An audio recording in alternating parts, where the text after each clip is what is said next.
Harmeen madam भी आ रही हैं। जी तो श्वेता दीदी स्टार्ट कीजिए। हाँ sir. Good evening all of you. HSS family के द्वारा आयोजित माँ तुझे प्रणाम सीरीज में आप सबका स्वागत है। और हमारे पास अच्छे अच्छे स्पीकर्स हैं, उसमें से भी एक ग्रेट स्पीकर, एक्सपीरियंस डॉक्टर, हमारी सबकी नोन और आज की स्पीकर डॉक्टर नीलम अवतार मैम का स्वागत है आज की सीरीज में। और मैम के बारे में थोड़ा सा बताना चाहूंगी कि मैम को 37 इयर्स का क्लिनिकल एक्सपीरियंस है। इसके अलावा मैम ने माइंड मेथड पे काफी सारे देश के अलग अलग शहरों में काफी सारे सेमिनार्स और वेबिनार्स लिए हैं। मैम के बुक की जो हम सीखते हैं डेली, उनका डेली डोज जो हमारा मॉर्निंग डोज है वो मैम का हमेशा रेगुलर रहा है। और मैम की यूट्यूब चैनल में सिंपलिसिटी से मैम हमें बहुत अच्छे से रूब्रिक्स को बहुत सिंपल करके सिखाती हैं। तो वो सब चीज के लिए ग्रेटिट्यूड मैम। और मैम एक बुक की ऑथर हैं और को author of the book homeopathy and mind. तो मैम के नॉलेज का तो हमें पता ही है, कितनी सिंपलिसिटी से हम कुछ सीखते हैं। तो आज भी मैम ने एक केस शेयर किया है जिससे हम सब सीखेंगे। सबने एनालिसिस डाला है। अब मैम बताएंगी कि वो केस में मैम ने कैसे सोचा। तो welcome ma'am, over to you. Hello everyone. Neelam दीदी एक सेकेंड। पंजाब की बिटिया हो और पंजाब से वेलकम ना हो, ऐसा हो ही नहीं सकता। तो जी आयन मैम, बहुत thank you. Most welcome to our most senior mentor doctor Neelam ma'am. और मैम हम आपसे इतना सीखते हैं, रोज सुबह सीखते हैं, हमारी शुरुआत ही आपसे होती है। And your videos, your rubrics are so useful. Thank you so much ma'am, thank you very. We are waiting to learn from you. Most welcome ma'am, thank you जी। सो सबसे पहले सभी डॉक्टर्स को नवरात्र की बहुत बहुत शुभकामनाएं। माँ तुम्हें प्रणाम। इसके तहत डॉक्टर अशोक अवाध्या जी, जिनको मैं बहुत ज्यादा क्या बोलूं कि मेरे पास शब्द नहीं है। हर बार नवरात्र पे वो सभी डॉक्टर्स को 1 बाय 1 उनकी केसेस डालते हैं। और नवरात्र में तो पक्का ही है कि उन्होंने केसेस डालने ही डालने हैं।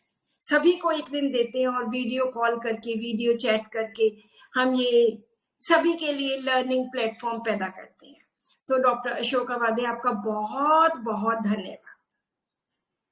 और आपने मुझे ये मौका दिया आपके ग्रुप में आने का, ग्रुप में आकर कुछ खुद लर्न करने का, कुछ लर्न करवाने का।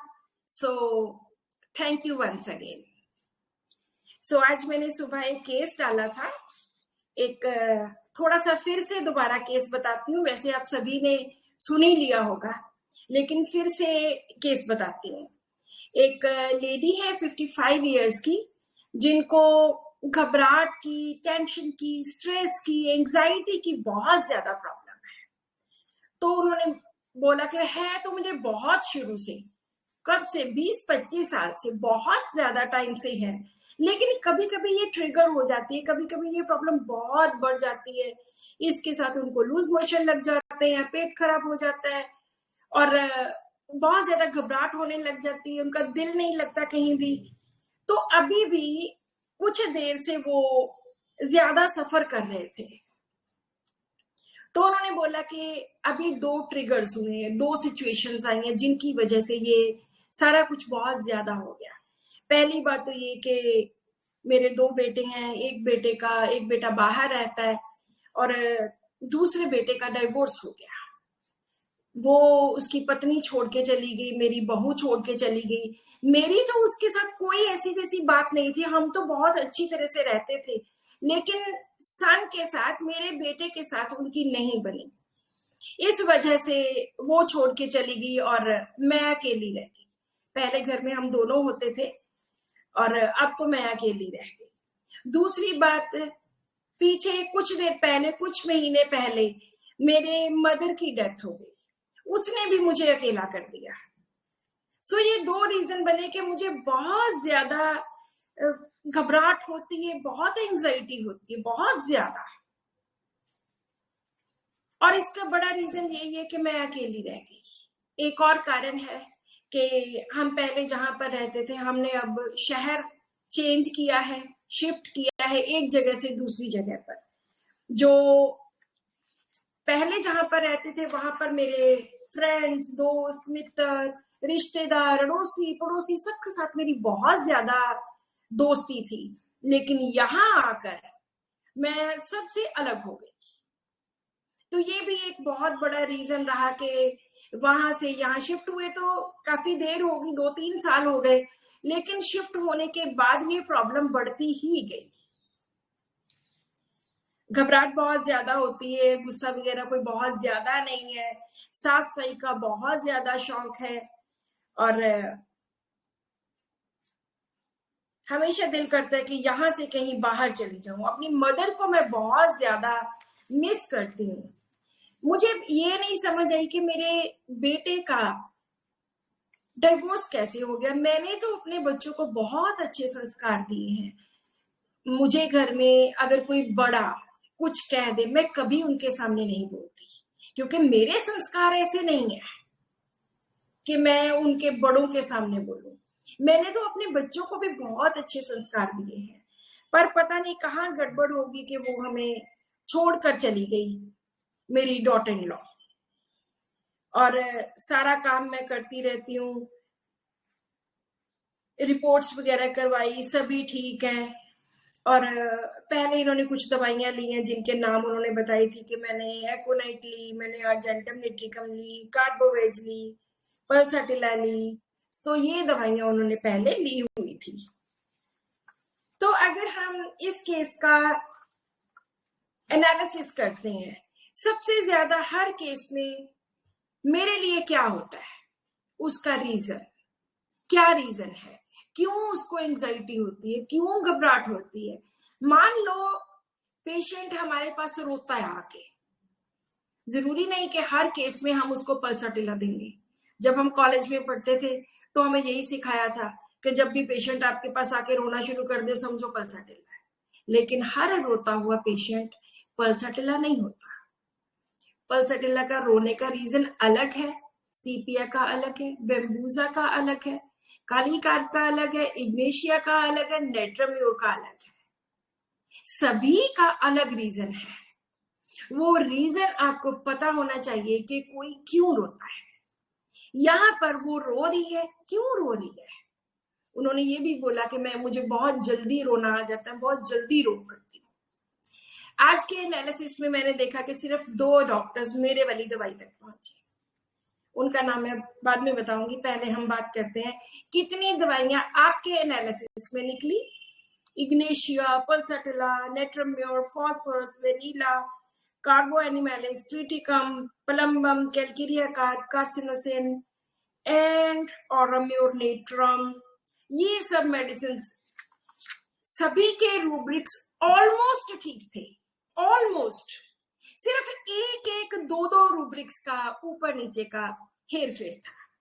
सो सबसे पहली बात कि आज उनको एंजाइटी की प्रॉब्लम है, आज उनको टेंशन हुई, आज उनको स्ट्रेस होता है, घबराहट होती है बहुत ज्यादा।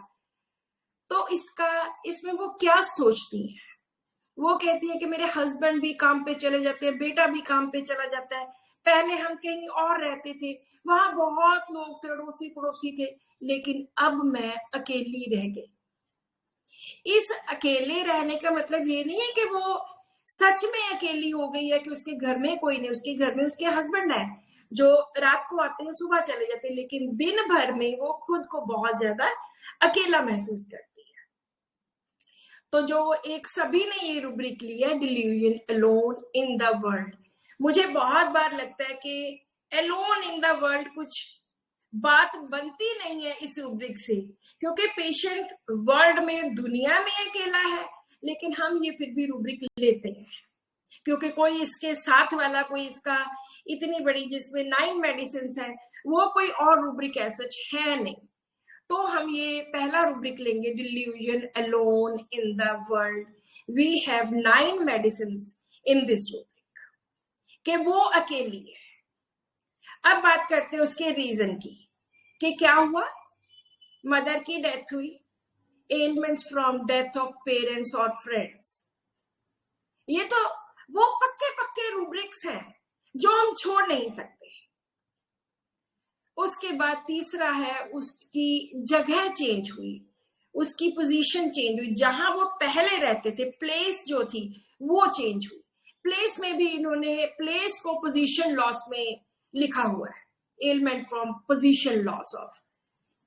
ये हम उसकी जगह, एक जगह से दूसरी जगह पे जाने को हम बहुत बार यही लेते हैं।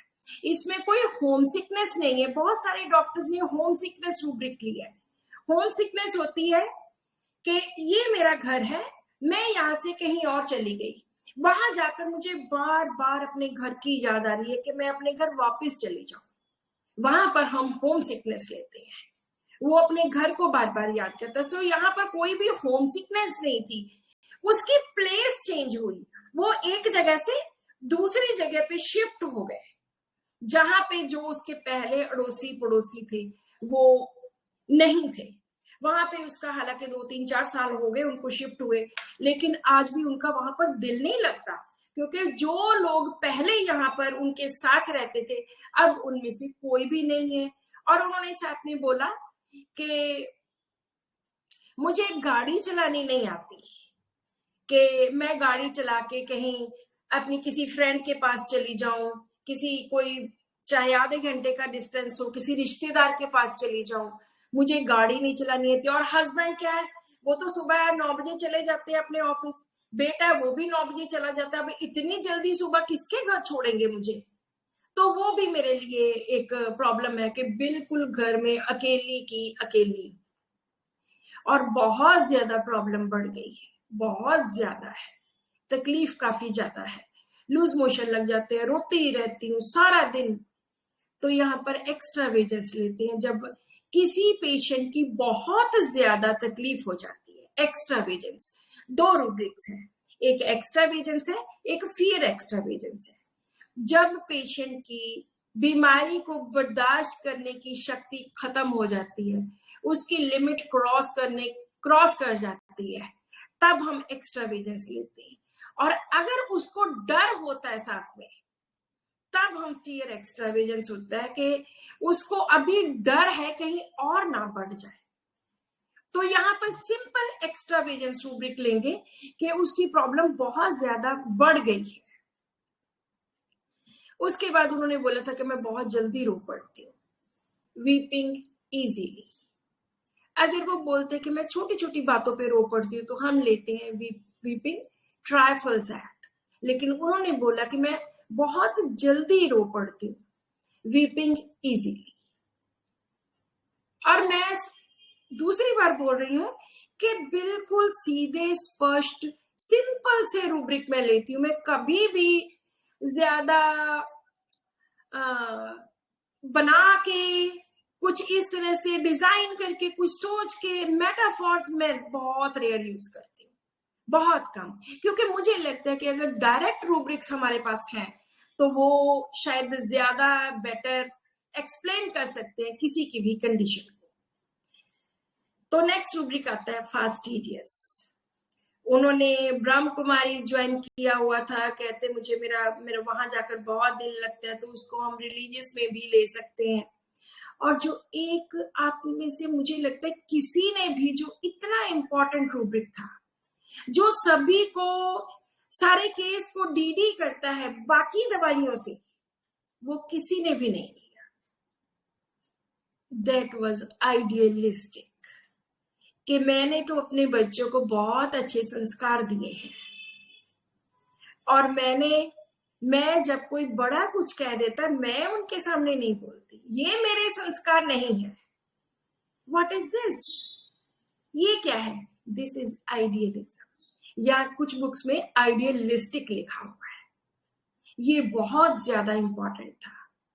अभी मैं आपको 2 केसेस और बताऊंगी जिनमें इसी तरह का सारा केस टेकिंग है।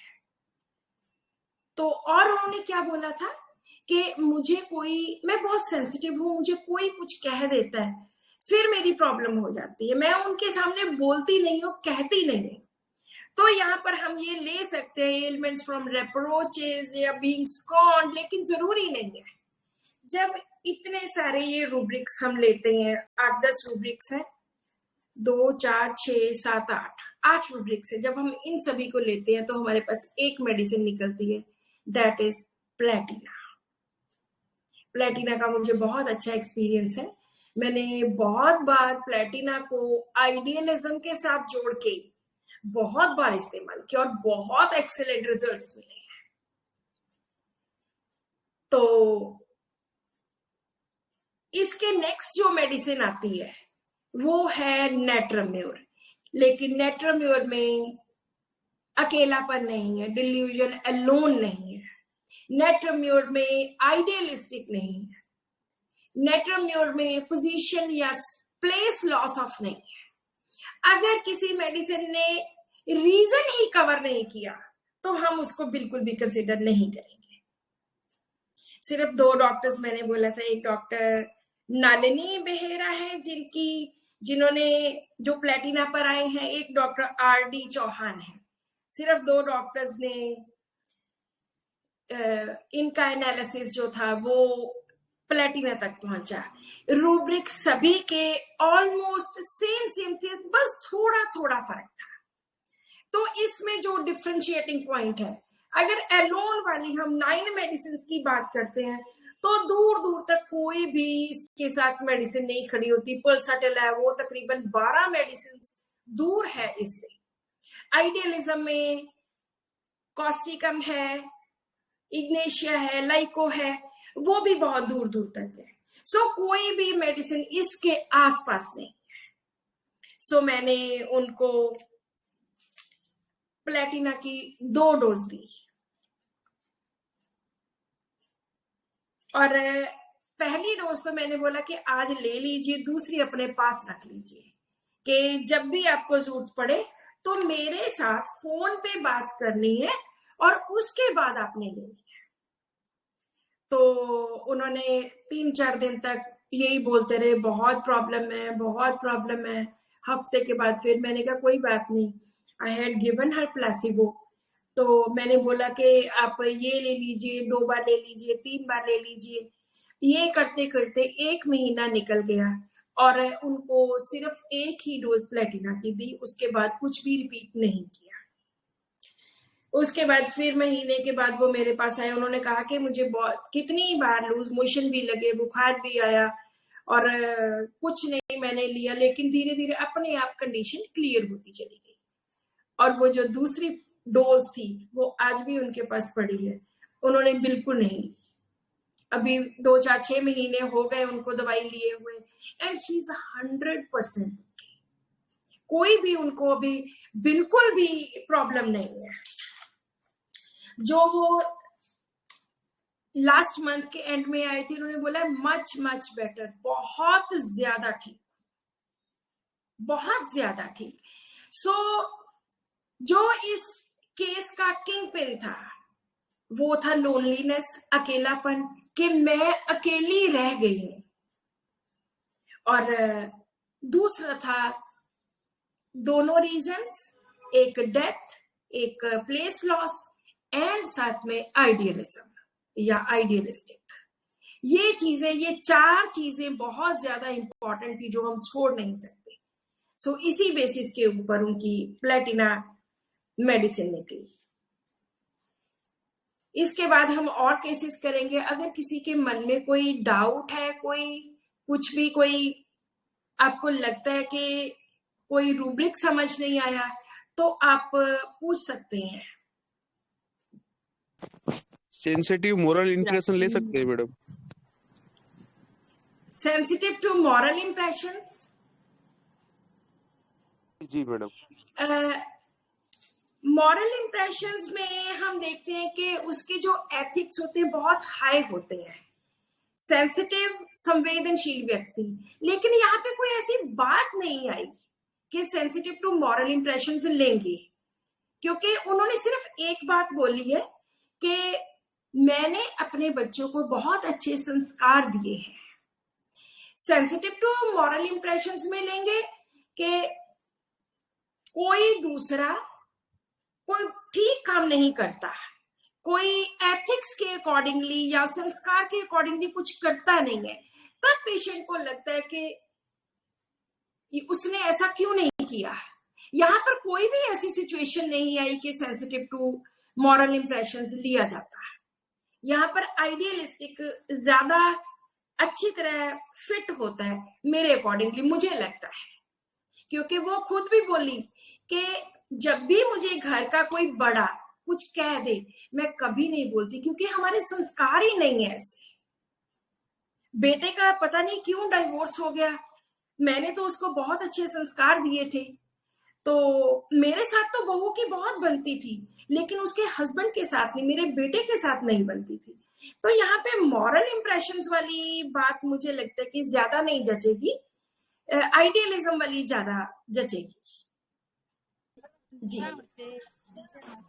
मैम, वो delusion alone being in the world, ये आपने बताया जैसे कि वो उसका हस्बैंड है साथ में, भले ही वो प्लेस चेंज हो गया, इतने सारे सिचुएशंस हो गए, बहू चली गई, लेकिन alone being in the world वाला क्यों लिया और alone being in the world क्यों नहीं लिया? बस वो सॉरी, वर्ल्ड लेना क्यों जरूरी था, वो बताइए प्लीज। हाँ, मैंने शुरू में ही यही बताया कि हमारे पास अलोन के साथ रिलेटेड बहुत ज्यादा इस तरह के रूब्रिक्स नहीं है।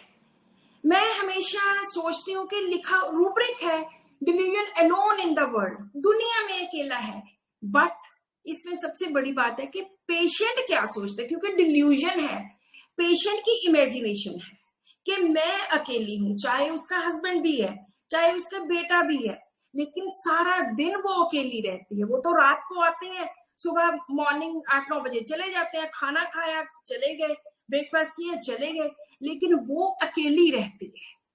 तो हमारे पास कोई अकेले वाला वर्ल्ड, अगर WORLD वर्ल्ड, दुनिया वाला वर्ल्ड निकाल दे, कोई हमारे पास ऐसा रूब्रिक नहीं है जिसमें हम डिल्यूजन अलोन ले लें। अगर अलोन बीइंग लेते हैं उसमें 2 मेडिसिन है, एक और रूब्रिक है इसके साथ कनेक्टेड, तो मेरे मन में होता है कि कोई इस तरह का रूब्रिक लो जिसमें कुछ ज्यादा सारी मेडिसिन हो, जिसमें हम कुछ और भी कवर कर सके। अगर मान लो 2 मेडिसिन है, एक पल्सटिला एक और है अलोन बीइंग में, तो वो मेडिसिन कहीं आती नहीं है। तो इसलिए मेरे मन में होता है कि हम इस तरह का रूब्रिक लें जिसमें थोड़ी ज्यादा मेडिसिन हो और हमारा ब्रॉडर व्यू हो, जिससे हम ज्यादा अच्छी तरह अंडरस्टैंड कर सकें। और मैंने बहुत बार alone in the world rubric इसी बेसिस पे लिया है और हमेशा इससे रिजल्ट मिलते हैं, हमेशा रिजल्ट मिलते हैं, इसलिए मैंने delusion alone in the world लिया।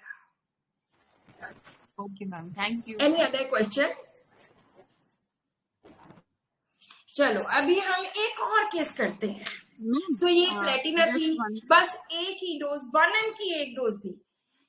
वैसे मैं पैथोलॉजी के बारे में बताना चाहती हूँ थोड़ा। वैसे तो हम हर केस को 30 पोटेंसी की एक डोज के साथ स्टार्ट करते हैं, लेकिन रिसेंटली मैंने 1-2 साल से थोड़ा एक्सपेरिमेंट करना स्टार्ट किया कि बहुत सारे डॉक्टर्स कहते हैं कि अगर कोई मेंटल केस है या कोई साइकी के साथ रिलेटेड केस है तो उसमें हाई डोज देनी चाहिए।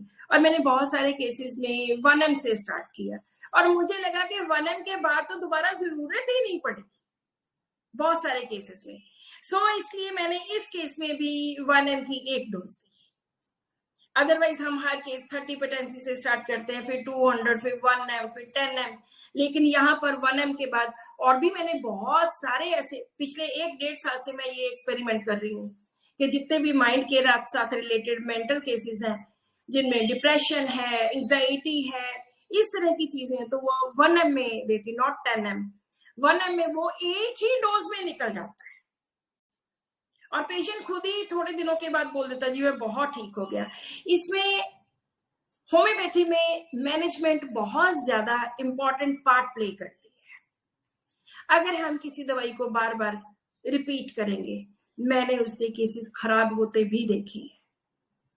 अगर हम बार बार रिपीट करते हैं किसी भी मेडिसिन को, दिन में 3 बार दे दिया, 2 बार दे दिया, तो उससे ठीक होने की बजाय खराब होने शुरू हो जाते हैं। तो always try to find the best selected medicine and try to give only 1 dose. पहले हम भी TDS दिया करते थे, हफ्ता हफ्ता, महीना महीना, बड़ी देर। लेकिन जब से हम माइंड टेक्निक पर आए हैं, तब से हमने सिंगल डोज का जो फॉर्मूला स्टार्ट किया है, मुझे लगता है दैट इज द बेस्ट। पहले तो हम कोई कॉम्बिनेशन यूज नहीं करते, हम कोई पेटेंट्स यूज नहीं करते, हम कोई स्पेसिफिक मेडिसिन, यहाँ तक कि कोई कफ सिरप, कोई टॉनिक्स बिल्कुल भी नहीं। अगर हमारी बेस्ट सिलेक्टेड मेडिसिन होती है तो वो सब टॉनिक शॉनिक हर चीज का काम कर देती है। सो अभी हम फिर से एक और केस इसी तरह का स्टार्ट करते हैं। इसका भी किंगपिन बिल्कुल ऐसा ही है। ये एक फीमेल पेशेंट है जिनको पीसीओडी की प्रॉब्लम है। इनकी प्रेगनेंसी नहीं हुई और एक बार हुई थी तो मिसकैरेज हो गया। बहुत देर से ये ट्राई कर रहे थे, मैरिज को बहुत साल हो गए थे, ट्राई कर रहे थे तो प्रेगनेंसी नहीं हुई। ये टीचर है एक, ये मैंने पहले भी 1-2 बार केस बताया शायद। तो ये टीचर है, तो हम हर एक से पूछते हैं कि आपका स्वभाव कैसा है, आप जिंदगी को किस तरह से लेते हो। तो उन्होंने बोला कि मस्त स्वभाव है, जिंदगी के प्रति हमेशा पॉजिटिव एटीट्यूड है, हमेशा जिंदा दिल रहते हैं। और स्कूल में पढ़ाती हूँ बच्चों को, गुस्सा गुस्सा ज्यादा नहीं आता है, बहुत ज्यादा मैं सोचती नहीं हूँ। मैं 1 मिनट केस निकाल लूँ। ये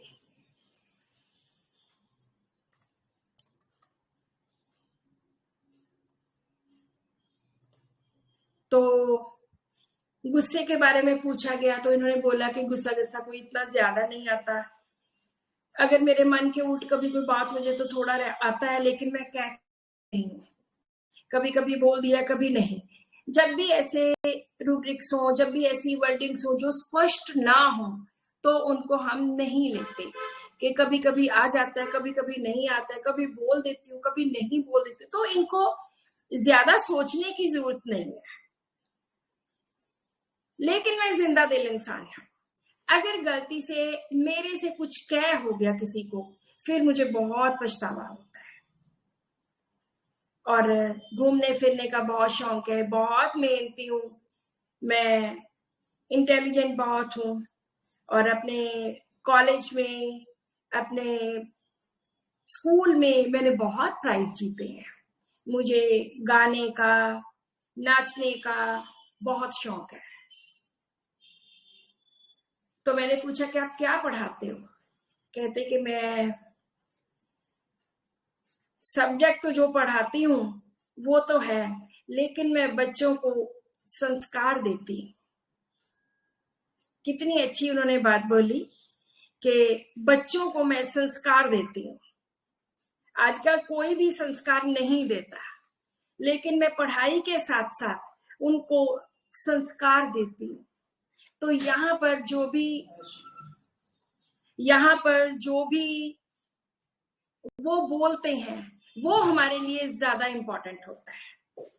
वो कहते मैं बहुत मेहनती हूँ, कभी भी मेहनत बेकार नहीं जाती, मेरे घर वाले, मेरे हस्बैंड बहुत अच्छे हैं।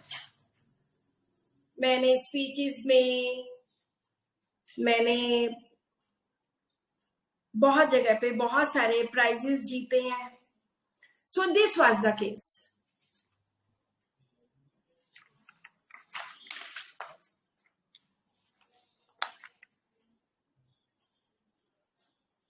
जो सबसे ज्यादा इंपॉर्टेंट इसमें था उनका था कि मैं जिंदा दिल इंसान हूं।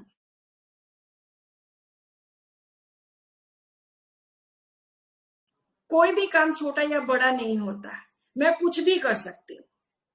मैं पेंटिंग्स करती हूँ, मैं ड्राइंग करती हूँ, कढ़ाई, बुनाई, सिलाई, हर काम में मैं बहुत अच्छे तरह से। तो जब उन्होंने ये बोला तो एक बार तो लगता है कि कार्सिनोसिन की पिक्चर होगी, क्योंकि आर्ट एबिलिटी है, आर्टिस्टिक है बहुत ज्यादा। लेकिन नहीं, मैंने कहा कि मैं हर केस को रेपर्टाइज करती हूँ।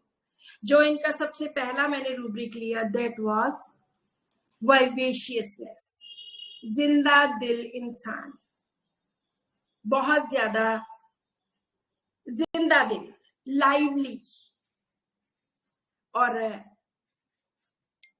दूसरा लिया आइडियलिस्टिक, कि मैं बच्चों को संस्कार बांटती हूँ।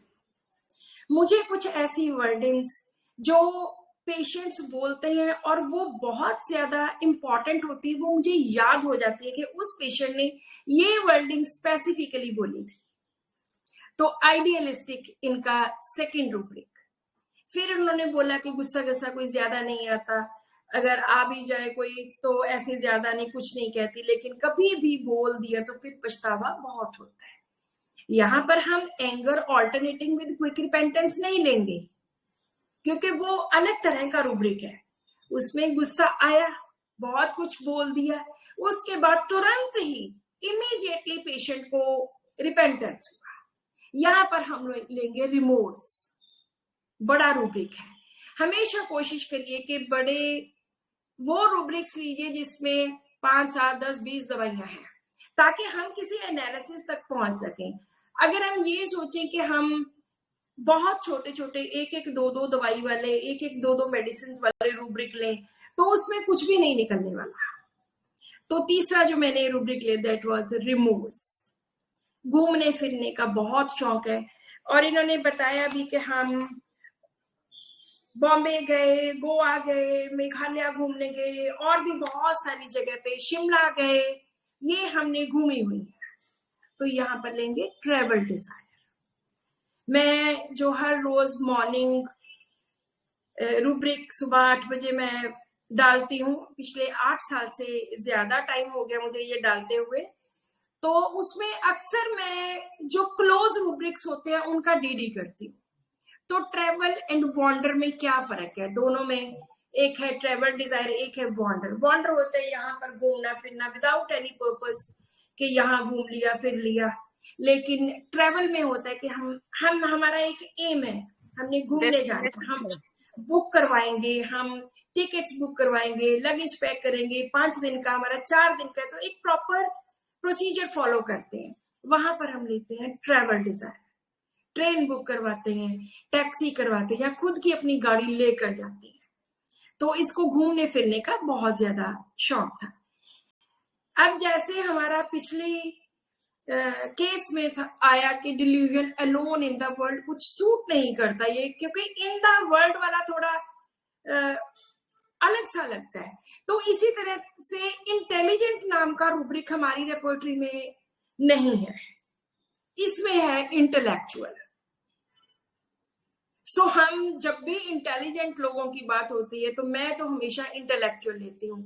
चाहे अब कई रेपर्टरीज में ये वर्ड आ गया, लेकिन ये पुराना केस है या कारा में है, तो वहां पे इंटेलिजेंट रूब्रिक नहीं है, इंटेलेक्चुअल है उसकी जगह पे।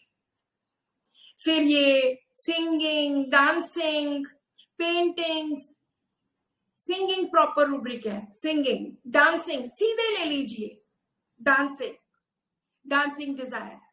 और पेंटिंग्स करना, ड्राइंग्स करना, कढ़ाई लिखाई, बुनाई, ये सब कुछ करना हम आर्टिस्टिक एप्टीट्यूड में लेंगे। और पेशेंट वैसे भी बहुत माइल्ड थी, लेडी बहुत प्यार के साथ इतनी सारी इसने बातें की, और इनकी भी मेडिसिन प्लेटिना ही निकली। एंड आई वाज एस्टोनिश्ड के कहा जब हम कॉलेज में पढ़ा करते थे तो प्लेटिना का एक रूप हमें दिखाया गया था, जो मैंने नहीं, जो आप लोगों ने भी देखा हुआ है, कि प्लेटिना बहुत इगोइस्टिक होता है, बहुत सेल्फिश होता है, बहुत हॉटी होता है, दूसरे बंदे को कुछ समझता नहीं है। और आप विश्वास नहीं करोगे कि प्लेटिना मोस्ट आइडियलिस्टिक पर्सन होता है। प्लेटिना बहुत माइल्ड होता है, उसके मन में पछतावा होता है अगर कोई गलत काम करता है, वो संस्कारों से भरा होता है। इस तरह का भी प्लेटिना होता है। सो कभी ये सोच के किसी के लिए कि वो ये तो इसने तो कोई हॉटी वाली बात नहीं की, ईगो वाली बात नहीं की, तो ये प्लेटिना नहीं होगा। प्लेटिना माइल्डनेस में भी है, इंटेलेक्चुअल है, फास्टिडियस है, सिंगिंग है, डांसिंग है, आर्टिस्टिक है, आइडियलिस्टिक है, वाइवेशियस है, जिंदा दिल इंसान है। मुझे तो आज तक वो हॉटी वाला, वो ईगो वाला कभी प्लेटिना नहीं मिला। मुझे तो हमेशा ऐसे ही आइडियलिस्टिक वाले प्लेटिना मिले हैं। तो इनको सिर्फ 2 बार मेडिसिन दी और दोनों बार में एक बार 30 में दी, एक बार 200 में दी और इनकी प्रेगनेंसी हो गई। इन्होंने फिर 1 साल मेरे साथ 1.5 साल बात ही नहीं की। मुझे लगा कि पता नहीं, अब बहुत पेशेंट्स होते हैं, ऐसे तो नहीं सोचते कि उस पेशेंट का क्या हुआ, उसका क्या हुआ। तो लेकिन 1.5-2 साल के बाद इनका फोन आया कि हमारे बेटा हुआ है और बेटा भी अभी 5-7 महीने का हो गया। तो मैंने कहा कि आपने पहले क्यों नहीं बताया? तो कहते हमने पहले सोचा कि प्रेगनेंसी पूरी हो जाए, आराम से, ढंग से, अच्छी तरह से हो जाए, उसके बाद बताएंगे। सो इनकी 2 महीनों में just with Platina 2 doses of Platina से प्रेगनेंसी हुई और इसका भी थीम वाइवेशियसनेस एंड आइडियलिज्म था। कोई भी स्कूल कॉलेज के टीचर्स कभी किसी को संस्कार नहीं देते, कभी नहीं, कभी ऐसी बातें नहीं करते। सिर्फ प्लेटिना आएगा या उसके साथ 4 लोग और हैं। प्लेटिना में, सॉरी, आइडियलिस्टिक में इग्नेशिया है, लाइकोपोडियम है, कॉस्टिकम है, प्लेटिना है, बस ये 4 लोग हैं। सो इस तरह से ये केस भी प्लेटिना से ठीक हुआ। इस केस के बारे में किसी के मन में कोई डाउट? मैम इस केस को रिगार्डिंग नहीं है, बट सिमिलर है इससे जी कि जी जैसे अभी like we are in very starting stage, तो काफी क्लोज रेमेडीज में बहुत प्रॉब्लम आती है कि इंस्टेंट क्या दवाई दे पेशेंट को। तो उस टाइम पे बहुत कंफ्यूजन होता है। जैसे अभी आपने प्लेटिना को चूज किया, काफी अगर कोई भी होता, कोई नेट्रोम्यूर करता, कोई कुछ तो मतलब what we can expect from the patient, क्योंकि अगर एग्जैक्ट उसकी मेडिसिन प्लेटिना ही है पर हमने तो दूसरी दे दी है, तो व्हाट वी कैन एक्सपेक्ट? जो पेशेंट को फर्क पड़ना है वो तो मेडिसिन से, जो उसकी प्रॉपर मेडिसिन है उसी से फर्क पड़ेगा। उसके लिए देखो, एक बात मैं कहती हूँ, we started this system in 1992, जब हमें डॉक्टर एमएल सहगल ने पहली बार इस सिस्टम के बारे में बताया कि ऐसे माइंड को हम प्रेफरेंस दे सकते हैं। इस तरह से उन्होंने हमें बोला कि सिंगल माइंड लेकर ही हम पेशेंट देख सकते हैं, उससे ही क्योर कर सकते हैं। हमने कहा no, this is not possible. अकेला माइंड कैसे ले सकते हैं? होम्योपैथी है, होम्योपैथी में मोडालिटीज हैं और सिम्टम्स हैं, बहुत कुछ है, थर्मल्स है, थर्स्ट है, ये क्यों नहीं लेंगे? लेकिन जब हम आगे पढ़ते गए, अब हमें लगता है कि इन चीजों की जरूरत ही नहीं है, ये तो सिर्फ आपको प्रैक्टिस ही देगी। और उस टाइम पे हमारे पास कोई मटेरियल नहीं हुआ करता था, सिर्फ एक सिंथेसिस की 5.1 बुक थी और कैंट के सिर्फ 90 पेजेस थे माइंड के, जिसको हमने खूब पढ़ा, बहुत ज्यादा पढ़ा। आज तो कैंट की रेपर्टरी का माइंड चैप्टर कहीं भी दिखता नहीं है, क्योंकि अब तो रेपर्टरीज में इतने नए रूब्रिक्स और इतनी नई मेडिसिन ऐड हो गई हैं। तो जो आपका क्वेश्चन है उससे बचने के लिए तो एक ही चीज है कि मैं पिछले 8 साल से आपको रूब्रिक्स करवा रही हूँ, 8 इयर्स होने वाले हैं। तो आप हर रोज सुबह जो 8 बजे रूब्रिक डलता है, आप उसको लर्न कीजिए। और इसमें मैंने बहुत बार डीडी भी दिया होता है, बहुत बार ऐसे केसेस भी मैंने बताए होते हैं, या बहुत सारे और डॉक्टर्स हैं जिनके यूट्यूब चैनल है, तो वहां से ही हम लर्न कर सकते हैं। सबसे ज्यादा इंपॉर्टेंट क्या, जो मुझे लगता है, क्या है? रूब्रिक बनाने। हमें पेशेंट की हम पूरी हिस्ट्री ले लेंगे, लेकिन रूब्रिक किस तरह से बनाने हैं वो सबसे ज्यादा इंपॉर्टेंट है।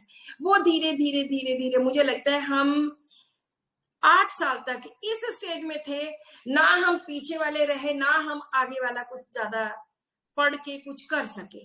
Yes, सभी के साथ ये स्टेज आती है कि ना आप पीछे जोगे रहते हो, ना आपको आगे कुछ समझ लगता है, पर धीरे धीरे थोड़ा रिफाइन होते रहते हो। मैम बस एक रिक्वेस्ट है, अगर आप कभी अपना जो आपने चेंज किया जब, तो आपको क्या चैलेंजेस फेस हुए, कभी उसके ऊपर आप कोई वीडियो जरूर बनाना। या डेफिनेटली मैं बनाऊंगी इसके ऊपर। मुझे कभी ये आइडिया नहीं आया कि हम, जब हमारा वो 8 साल का वो जो पीरियड था ट्रांजिशन का, जनरल प्रैक्टिस से इस माइंड पे आने का, उसमें तो हमने बहुत कुछ सहा। बिकॉज हमें भी बहुत चैलेंजेस आ रहे हैं वो आएंगे, अभी थोड़ी देर तक आएंगे, लेकिन जैसे ही आपके एक दो आप तो इतने लकी लोग हो कि आपको इतने यूट्यूब पे आपको इतने सारे स्पीकर्स मिल रहे हैं।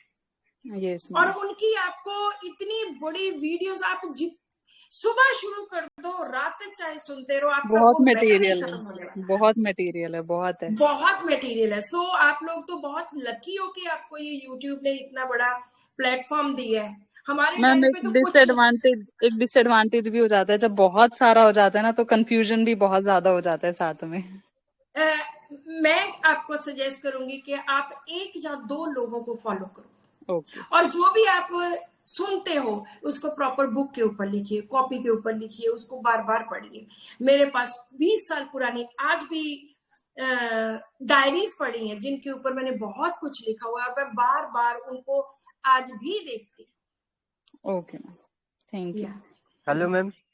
जी मैम पूछ रहे प्लेटिना में वीपिंग इजीली तो है नहीं मैम, जैसे पहले केस में आपने बताया जो है, पेशेंट ने बोला जो है ना कि मैं बहुत जल्दी रो देती हूँ। जी तो इस पहले केस में मैम ये जो मेरे पास है कंप्लीट है, उसमें प्लेटिना में वीपिंग इजीली है। वीपिंग इजीली में 27 मेडिसिन है जिनमें प्लेटिना भी है। डिफरेंट रेपर्टरीज में किसी में कोई सिम्टम नहीं, मेडिसिन नहीं होती, किसी में दूसरी मेडिसिन नहीं होती। तो लेकिन जहां से मैं कंप्लीट ज्यादा स्टडी करती हूँ, तो कंप्लीट में वीपिंग इजीली में प्लेटिना है जी। तो अभी क्योंकि 15 मिनट पड़े हैं, तो हम अभी एक केस और करेंगे इसी तरह का। करें? बिल्कुल मैम, जरूर। ओके, तो ये एक डिप्रेशन का केस है, बहुत साल पुराना है। मैं बहुत डिटेल में तो नहीं जाऊंगी, 15 मिनट में जितना होता है उसके अकॉर्डिंगली। तो ये इनको डिप्रेशन हुआ क्योंकि इनके हस्बैंड की डेथ हो गई, और इनके हस्बैंड आर्मी में बहुत सीनियर ऑफिसर थे। ही वॉज ओनली 45 जब वो उनकी डेथ हुई। तो ये आए डॉक्टर मान के पास, संगरूर गए। तो डॉक्टर मान के पास आते रहे, महीना 2 महीने ली, इग्नेशिया उनको दवाई दी जो पहली सभी की होती है कि डिप्रेशन है तो इग्नेशिया 36। फिर उन्होंने एक और मेडिसिन दी। फिर डॉक्टर मान ने बोला कि आप ऐसे करो, आप इतनी दूर आते हो तो आप डॉक्टर नीलम का चंडीगढ़ में एक यूनिट है तो आप वहां जा सकते हो। तो वो मेरे पास आए, मेरे यूनिट पे। मुझे वो अपनी इंट्रोडक्शन देते हैं कि I am wife of so and सो, उनका नाम लेकर कि मैं वो एक आर्मी फलाने ऑफिसर थे, जो उनका भी जो भी डेजिग्नेशन था। तो मैंने डॉक्टर मान से दवाई ली, एंड उन्होंने एक बात पे स्पेसिफिकली बोला कि I am wife of so and so officer who is of colonel rank. Colonel rank होता है, बहुत बड़ा होता है। और उन्होंने बोला कि उनके हस्बैंड इतने हेल्दी थे, इतने ज्यादा, अभी जस्ट 45 इयर्स के थे, और बिल्कुल भी उनको कोई प्रॉब्लम नहीं थी, कोई डायबिटीज नहीं, कोई हाइपरटेंशन नहीं। सैर करके सुबह आए हैं, आते सारी हार्ट अटैक हुआ एंड डेथ। कि मैं तो हैरान रह गई, ऐसे कैसे हो गया। मिनटों स्किंटों में जिस बंदे को कोई प्रॉब्लम नहीं है, ऐसे कैसे 2 मिनट में वो चला जाए। सो वो चले गए। मैंने, मेरे 3 बच्चे हैं, मैंने उनको संभाला, मैंने खुद पे बहुत कंट्रोल रखा, बहुत ज्यादा। अभी 1.5 साल हो गया मेरे हस्बैंड की डेथ को। मैंने एलोपैथी बहुत सारी ली, होम्योपैथी भी ली, लेकिन मुझे कहीं से आराम नहीं आया। मैं अपनी इमोशंस को कंट्रोल करती रही, बच्चों को मैनेज किया बहुत ज्यादा। मेरी नींद बिल्कुल उड़ गई, लेकिन मैंने कभी किसी को शो नहीं किया कि मुझे नींद नहीं आती या मैं तंग हूं। मैंने अपने बच्चों को संभाला, हालांकि बड़े बड़े बच्चे थे, और मेरा वेट 10 किलोग्राम कम हो गए 1 साल में, इसी स्ट्रेस की वजह से, इसी डिप्रेशन की वजह से। और पेट में गैस बनती है, मैं रोटी नहीं खाती, मुझे भूख नहीं लगती, बिल्कुल रिलैक्स नहीं होती, नींद की गोली के बिना मुझे नींद नहीं आती। और दोनों हाथ जोड़ के मुझे बोले कि डॉक्टर साहब प्लीज मुझे बचा लो, दोनों हाथ जोड़ के। तो और भी उन्होंने ऐसे बहुत सारा कुछ बोला और मुझे कहते कि डॉक्टर साहब मेरे हस्बैंड के साथ इतना सुंदर रिश्ता था, इतना अच्छा मेरा रिलेशन था, मैं सोचती हूँ कि लोग अपने हस्बैंड से कैसे लड़ाई कर सकते हैं। मेरा तो दिल करता है कि मैं एक बुक लिखूं इस रिश्ते पे कि इतना पवित्र, इतना सुंदर रिश्ता है, ये कैसे लोग लड़ाइयां करते हैं और लड़ाई कर करके एक दूसरे को गालियां निकालते हैं एंड ऑल दैट। सो मेरा तो दिल करता है कि मैं एक बुक लिखूं इस चीज के ऊपर। तो हमने भी ऐसे element from death of loved ones, first aid years, cares full of relatives about, वगैरह वगैरह करके आर्सेनिक मेडिसिन निकाली। 30 में दी, 200 में दी, कोई फर्क नहीं पड़ा। पहले इग्नेशिया दी थी, नेट्राम्योर दी थी। फिर एक दिन मेरे हस्बैंड डॉक्टर अवतार सिंह, ये भी वहां पर मेरे यूनिट पे बैठे हुए थे और वो लेडी आ गई। तो उस लेडी ने फिर से कहा कि I am so and so, wife of, अपने हस्बैंड का नाम लेके, he was of colonel rank. और मेरे पास 2-3 डॉक्टर्स भी आया करते थे। तो जब भी उनको भी उन्होंने, मैंने बोला कि ये पेशेंट है डिप्रेशन के, तो इनका ट्रीटमेंट करना है या कुछ भी ऐसे, तो उनको भी उन्होंने इसी तरह से अपनी इंट्रोडक्शन दी, बहुत माइल्ड वे में, बहुत ज्यादा। तो जब अब की बार आए तो अब की बार उन्होंने सब कुछ वही कुछ बोला जो अक्सर बोलते थे कि मेरा वेट लॉस हो गया, मुझे भूख नहीं लगती, मुझे नींद नहीं आती, इस तरह का सारा कुछ। एंड बार बार उन्होंने हाथ जोड़ने, बार बार रिक्वेस्ट कर, कहते कि मुझे भीड़ भड़क बिल्कुल पसंद नहीं है, मुझे किसी की मुझ पर, लेकिन मैं अकेली नहीं रह सकती। और उन्होंने एक और जो मुझे बात याद है, उन्होंने बोला कि डॉक्टर साहब मैं तो किसी को कभी ऊंची बोलती ही नहीं, यहां तक कि मेरा गार्डनर जो है, क्योंकि काफी हाई रैंक वाले वो लोग थे, जो मेरा गार्डनर भी है, मैं तो उसको भी कभी तू कह के नहीं बुलाती, हमेशा आप कह के बुलाती। मैं तो सब लोगों का इतना ज्यादा मेरे मन में है। तो जब वो ये बातें कर रहे थे, वो मेरे हस्बैंड के साथ, ये डॉक्टर अवतार सिंह के साथ ये जब बातें कर रहे थे, तो मेरे दिमाग में आया, इज इट आइडियलिज्म? कि क्या ये आइडियलिज्म है जिसकी वो बातें कर रहे हैं कि अपने सर्वेंट को भी तू कह के नहीं बुलाना, इस रिश्ते के ऊपर किताब लिखूं, हमें ऐसे करना चाहिए, ऐसे होना चाहिए। Yes, I said this is idealism. मैंने तब रूब्रिक अपने लैपटॉप में डाले, element from death of loved ones, idealistic. और वो बार बार हाथ जोड़ के क्या कर रहे थे, दिस इज बेगिंग।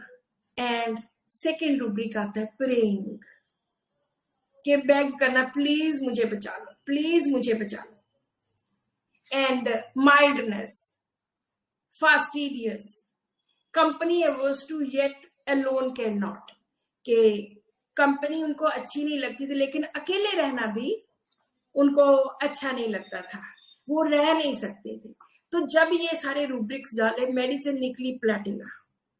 तो मैंने डॉक्टर साहब से बोला, no she can not be platina. Platina कहाँ इतना माइल्ड होता है, ये बात भी 20 साल पुरानी है, 20 साल पुराना केस है। मैंने कहा लो, ये प्लैटिना नहीं हो सकते।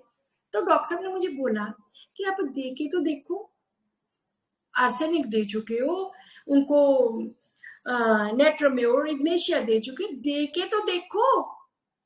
मैंने कहा चलो। उनके कहने पे मैंने इस पेशेंट को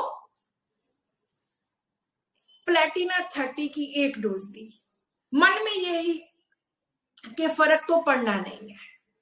लेकिन जैसे ही वो अगले हफ्ते आए, she was so happy. She said, doctor साहब जैसे ही मैं आपकी दवाई लेकर यहाँ से गई, मैं इतना रिलैक्स थी कि मैंने इतने दिन रेस्टिल की गोली भी नहीं खाई। मैंने जाते सार रात को डिनर तैयार किया बच्चों के लिए, मैंने खुद टेबल सजाया। मैं अंदर से इतनी खुश थी, मेरा मन इतना खुश हुआ। और 1 हफ्ता हो गया मैंने कोई एलोपैथी नहीं, कोई डिप्रेशन की दवाई नहीं ली। अदरवाइज मैं 3-3, 4-4 गोलियां खाती थी। तो जब क्योर होती है तो होम्योपैथी में इस तरह से क्योर होती है। फिर मैंने इनका पूरा केस स्टडी किया, बहुत सारे इनके रूब्रिक्स जो मैंने कलेक्ट किए कि क्या क्या और है इनमें। जो ये कहते थे कि I am wife of so and सो, चाहे उसमें ईगो नहीं थी, लेकिन इंपॉर्टेंट तो शो करते थे ना कि मैं कर्नल रैंक है था मेरे हस्बैंड का, मैं उनकी वाइफ हूं। इंपॉर्टेंट तो एक्सक्लूसिव, खुद को एक्सक्लूसिव शो करना कि मैं एरा गेरा नहीं हूं, I am something special, exclusive to, बहुत ज्यादा खुद को महान समझना, लेकिन बताने का तरीका वॉज वेरी माइल्ड। तो यहाँ पर ईगो ना हो के, हॉटीनेस ना हो के, वो माइल्डनेस में, आइडियलिज्म में चलती चलती प्लेटिना में पहुंची। तो ये केस मैंने अपनी जो बुक है मार्वेलस सैफायर, उसमें मैंने बहुत सारे ऐसे केसेस जो छोटी सी बात को पूरा एक्सप्लेन करके, वो मैंने 51 केस स्टडीज दी हुई है। तो ये भी आइडियलिज्म था, ये भी प्लेटिना थी। So these are 3 cases of platina. शायद मुझे नहीं लगता कि किसी ने प्लेटिना को इस तरीके से यूज किया होगा, लेकिन मुझे प्लेटिना इस तरह के बहुत मिलते हैं, क्योंकि मैंने जो नोशन थी दिमाग में पहले कि वो हॉटी होगा, वो इगोइस्टिक होगा, वो सेल्फिश होगा, वो इस तरह का होगा, वो मैंने निकाल दी। क्योंकि मुझे जितने भी प्लेटिना मिले बहुत ज्यादा माइल्ड एंड आइडियलिस्टिक मिले। सो इस तरह से आप भी अपनी प्रैक्टिस में कोई भी, अगर आपको लगता है कि पेशेंट बहुत अच्छी तरह से ठीक हुआ, तो उस पेशेंट को अपने बुक में जो मटीरिया मेडिका है उसमें सामने रख के देखिए कि इसमें और कौन कौन से रूब्रिक्स मिलते हैं। मैंने जितनी भी मेडिसिन स्टडी की, लाइकोपोडियम, एक लाइकोपोडियम आया था मेरे पास ऐसे, not this kind of, little different, lycopodium, Calcarea का, प्लेटिना, आर्सेनिक, ये सभी पेशेंट्स मुझे सिखा के गए कि हम कैसे होते हैं, लाइकोपोडियम कैसा होता है, कैलकेरिया का कैसा होता है। और आप भी एक बात सुनिए कि किसी भी मेडिसिन को लर्न करने के लिए पहले आप जब भी केस कोई आपका ठीक होता है, फर्स्ट टाइम में अगला आके बोलता है कि डॉक्टर साहब बहुत अच्छा रिजल्ट मिला, तो उस केस को छोड़िए मत, उस केस को अपनी किताब के मटीरिया मेडिका के सामने रख के देखिए कि और क्या क्या मिला। और इसके लिए केस हिस्ट्री जाननी बहुत ज्यादा जरूरी है। सो मैं सभी डॉक्टर से एक रिक्वेस्ट करूंगी कि एलोपैथी का जो सिस्टम है, मैं किसी सिस्टम को कंडेम कभी नहीं करती, एलोपैथी का जो सिस्टम है वो केमिकल्स का सिस्टम है। वो एक केमिकल देते हैं, उसका इफेक्ट 8, 10, 12 घंटे होता है, वो सुप्रेस करके रखता है बीमारी को, लेकिन हम पेशेंट्स को क्योर देते हैं। क्योर तभी दे सकेंगे अगर हम उनको ढंग से स्टडी करेंगे, ढंग से उनका केस टेकिंग करेंगे। जैसे मैंने अभी बताया कि बहुत सारे यूट्यूबर्स हैं जो आजकल हमारे बहुत ग्रुप्स में है, मेरा भी यूट्यूब जो चैनल है उसमें बहुत सारी दवाइयां, बहुत सारे रूब्रिक्स एक्सप्लेन किए हुए, बहुत सारे रूब्रिक्स का डीडी किया है। आप उनको स्टडी कर सकते हैं, आप उनको पढ़ सकते हैं, आप उनके अकॉर्डिंगली आप प्रैक्टिस कर सकते हैं। सो आज माता के आशीर्वाद से ये 3 केसेस जो बहुत इंपॉर्टेंट हैं, वो हमने प्लेटिना के 3 केसेस किए। Any questions? मैम एक क्वेश्चन है जी। कि जैसे मेंटल्स पे अगर हम प्रैक्टिस करने लग जाते हैं तो कहीं ना कहीं फिजिकल्स और जो थेरापेटिक नॉलेज होती है, या तो उसको भी पढ़ते रहो साथ साथ, कि कहीं ना कहीं वो कम होती चली जाती है कि मतलब एकदम पेशेंट आया एक्यूटली क्या देना है। तो क्या उसके बिना हम सिर्फ माइंड पे अगर जाएंगे तो हर एक केस हम सॉल्व कर पाएंगे, मतलब मोस्ट ऑफ द केसेस हम सॉल्व कर पाएंगे, या हमें फिजिकल पे भी साथ साथ ध्यान देना है? इसके पूरा लिए तो मैं सिर्फ एक बात बोलूंगी, हम पिछले 30 साल से अकेला माइंड लेकर प्रैक्टिस कर रहे हैं। इतने क्रॉनिक से क्रॉनिक केसेस, इतने पैथोलॉजिकल केसेस, थायराइड के केसेस, वीट एलर्जी के केसेस, इतने ज्यादा ठीक है ओनली विद माइंड। आपको फिजिकल की जरूरत ही नहीं पड़ती। हमने तो फिजिकल को बिल्कुल बंद करके पीछे रख दिया है, जरूरत ही नहीं पड़ती। 100% 200% आप माइंड पे प्रैक्टिस करते हो तो रिजल्ट पूरे मिलते ही मिलते। ये नहीं कि हम दो नाम में हम फिजिकल भी लेते रहे, माइंड, वो काम नहीं बनेगा। या तो आप फिजिकल पूरे ले लीजिए, उसके अकॉर्डिंगली काम कीजिए, नहीं तो माइंड के अकॉर्डिंगली। माइंड में मैं एक बात बोलती हूँ कि जब हम किसी पेशेंट से बात करते हैं, उसके बारे में पूछते हैं, उससे उसके फैमिली के सर्कमस्टेंसेस के बारे में पूछते हैं, उससे उसके गुस्से के बारे में और चीजों के बारे में पूछते हैं, 50% तो वो इसी बात से खुश हो जाता है कि एटलीस्ट डॉक्टर ने मुझे सुना तो है। यही एक सीढ़ी है उसकी आगे ठीक होने की। फिजिकल में हम कुछ ऐसा ज्यादा नहीं पूछते, लेकिन माइंड में हम उसके इतना क्लोज चले जाते हैं कि पेशेंट को लगता है कि शुक्र है डॉक्टर ने मेरी बात ढंग से सुनी। और बात ढंग से सुनने से 50% मुझे, चाहे आप प्लेसिबो दे, आप प्रैक्टिस करना, आप ट्राई करना इस बात को, क्योंकि हमने तो बहुत बार किया है। आप ट्राई करके देखना कि पेशेंट को ढंग से सुन लिए, चाहे आप उसको प्लेसिबो दे दो, वो ठीक होगा ही होगा। अगली बार आकर बोलेगा कि डॉक्टर साहब बहुत फर्क है, क्योंकि हमने ऐसे करके देखा है, ये वाला एक्सपेरिमेंट भी किया है हमने। हफ्ता हफ्ता प्लेसिबो वीक भी लगाया है। लेकिन अगर आप माइंड पे प्रैक्टिस करते हो, 100% है, आप हर तरह के पैथोलॉजिकल केसेस ठीक करते हो। मैंने कैंसर के केसेस ठीक किए हैं बेलोडोनो जैसी मेडिसिन से, मैंने आर्थराइटिस के केसेस किए हैं एकोनाइट जैसी मेडिसिन से, और वीट एलर्जी के तो सैकड़ों ही केसेस 2006 से मैं ठीक कर रही हूँ, और मेरी बुक में 10 केसेस मैंने डाले थे सिर्फ माइंड के ऊपर। सो ये तो सोचना ही छोड़ दो कि हमने फिजिकल साथ में लेने हैं। आप एक ही बेड़ी में रहिए कि हमने माइंड पे प्रैक्टिस करनी है, माइंड को ही लर्न करना है, माइंड को ही, उसी को ही सबसे ज्यादा तवज्जो देनी है। मैं कभी कभी कोई ना कोई जो बहुत ज्यादा इम्पोर्टेंट कोई थर्मल होता है, जैसे पेशेंट बहुत चिल्ली होता है, बहुत ज्यादा, या बहुत हॉट होता है, तो इस तरह के मैं कभी कभी रूब्रिक्स ले लेती हूँ, लेकिन अदरवाइज कभी भी नहीं। So you can still practice only and only with mind.